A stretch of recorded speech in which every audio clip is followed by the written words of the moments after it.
नमस्कार,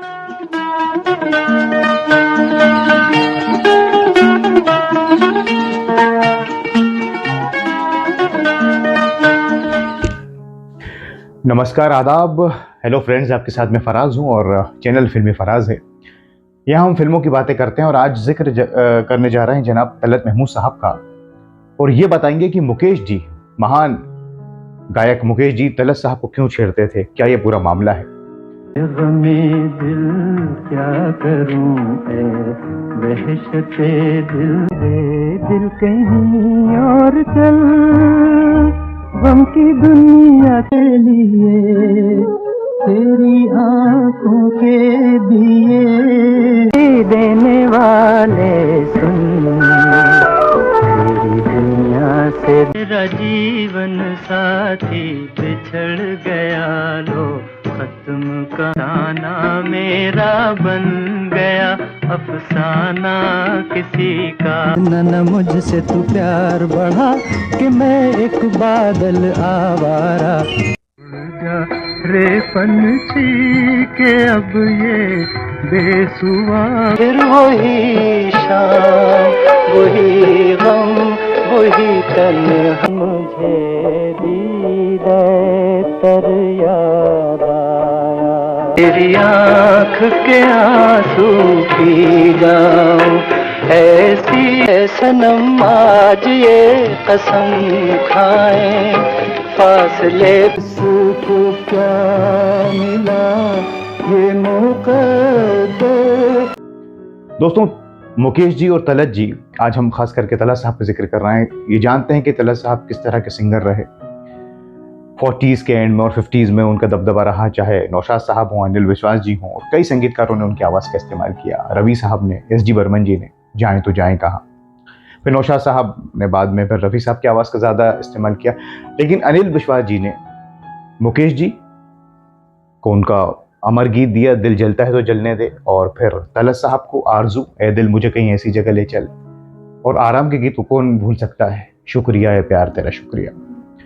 और तलत साहब गा रहे थे, लेकिन फिर 50s के बीच में आते आते आते आते फिर एक ही नाम था जो सबसे ज़्यादा गीत गा रहे थे, वो रहे रफ़ी साहब। उसके बाद फिर तलत साहब शोज करने लगे और तकरीबन फिर फिल्मों में उनके गीत बहुत कम हो गए।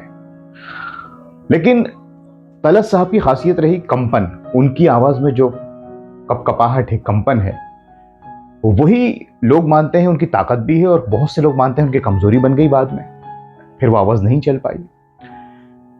तलत साहब की सबसे दोस्ती थी, रफी साहब से भी थी और भी जो सिंगर्स थे, लेकिन मुकेश जी से बड़ी गहरी दोस्ती रही, क्योंकि अनिल विश्वास जी इनके बीच में कड़ी थे।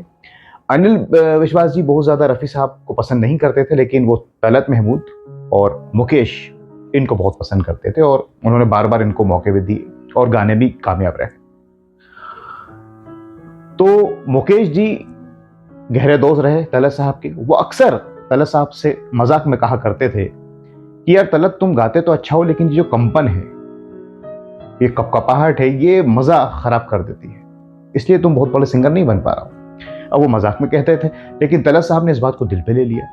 अब फिर वो होता है ना, और भी लोग ये बात कहा करते थे, मुकेश जी नहीं, कई और भी लोग कहते थे, कोई मजाक में कहता था, कोई कुछ। तो तलत साहब परेशान रहने लगे और उन्होंने सोचा कि मैं दूर करूं इस कपकपाहट को, इस कंपन को, और वो इस कोशिश में लग गए। अब इसी बीच 1951 में जो फिल्म आई आराम, अनिल विश्वास जी की, तो उन्होंने जब गीत की रिकॉर्डिंग हो रही थी, शुक्रिया ए प्यार तेरा शुक्रिया, तलत साहब को बुलाया। अब ये सारी बातें घर कर गई थी तलत साहब के दिमाग में, जो खास करके मुकेश जी ने कही थी। तो उन्होंने कोशिश ये की कि कपकपाहट, कंपन को अपनी आवाज से दूर रखें। और जब वो गा रहे थे, रिकॉर्डिंग में रिहर्सल कर रहे थे अनिल विश्वास जी के साथ, तो वो अलग तरह से गा रहे थे कि ऐसा लग रहा था कि कुछ क्या गा रहे हैं आज, ये तलत नहीं है, शायद कंपन को दूर कर रहे थे। 2-3 टेक हुए तो फिर अनिल विश्वास ने तलत महमूद को बुलाया और कहा कि आप आज कैसा गा रहे हैं, वो तलत कहाँ है जो अक्सर गाता है। तो तलत साहब बहुत इज्जत करते थे अनिल विश्वास जी की। उन्होंने बात कह दी कि साहब, मुकेश जी मुझसे ये कहते हैं कि मेरी कपकपाहट की वजह से मज़ा नहीं आता और गाने में मज़ा नहीं आ पाता। मतलब कहने का मतलब कुल मिला के यही था कि मैं अच्छा सिंगर नहीं हूँ। और भी लोग कहते हैं ऐसा। तो मैं कोशिश कर रहा हूँ कि ये जो मेरे अंदर ये कमी है, उन्होंने कमी बताया, कंपन को इसे दूर करूँ। तो अनिल विश्वास तो अब क्या कहते, थोड़े से स्ट्रिक्ट भी थे। उन्होंने तलत महमूद से सिर्फ इतना कहा, थोड़ा सा डांटा कि तुम क्या सोच रहे हो, क्या तुम्हारा थोड़ा दिमाग खराब हो गया?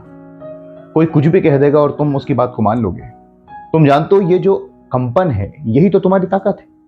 नहीं तो बहुत से सिंगर्स हैं, कहीं भी मिल जाएंगे इस तरह के सिंगर्स जो गा लेते हैं, लेकिन ये जो कपकपाहट, ये कंपन है, ये किसी के पास नहीं है, किसी के पास नहीं है। तुम्हारे पास ऊपर वाले ने दी और तुम इसको अपनी कमजोरी समझ रहे हो। वही तो मैं कहूँगा आज तुम्हें हुआ क्या है। जाओ और वैसे ही गाओ, मुझे वही तलत चाहिए, यही तुम्हारी ताकत है तलत, इसको याद रखना।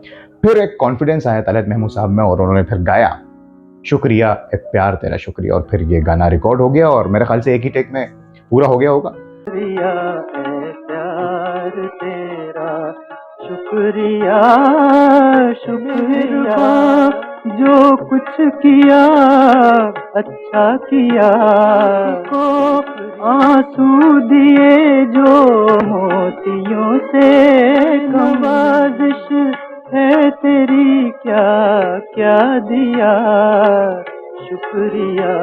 उसके बाद भी फिर तलत साहब गाते रहे अपनी उसी आवाज में, और बाद में मैंने आपसे कहा कि वो चलन वगैरह बदला तो फिर वो शोज करने लगे।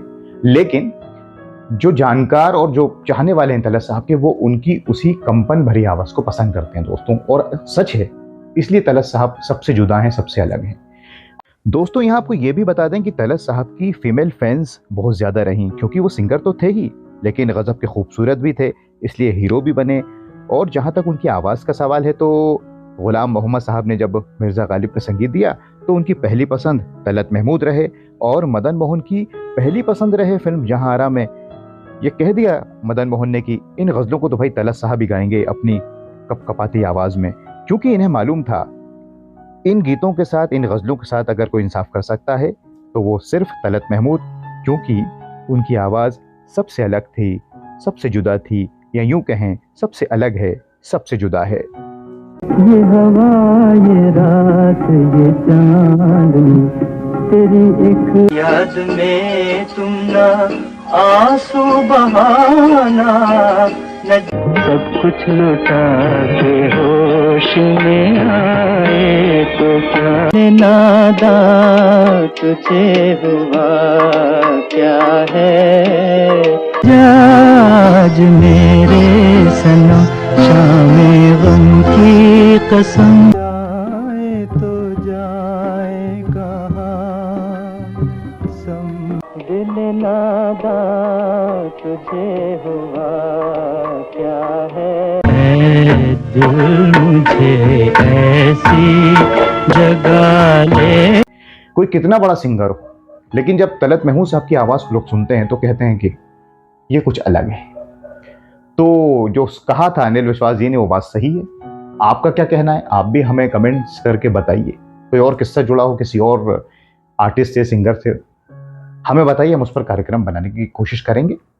अब अपने दोस्त फराज को इजाज़त दीजिए इस वादे के साथ, मैं फिर हाजिर हो जाऊंगा कोई और कार्यक्रम लेके। तब तक के लिए अपना बहुत ख्याल रखें। नमस्कार, खुदा हाफिज़।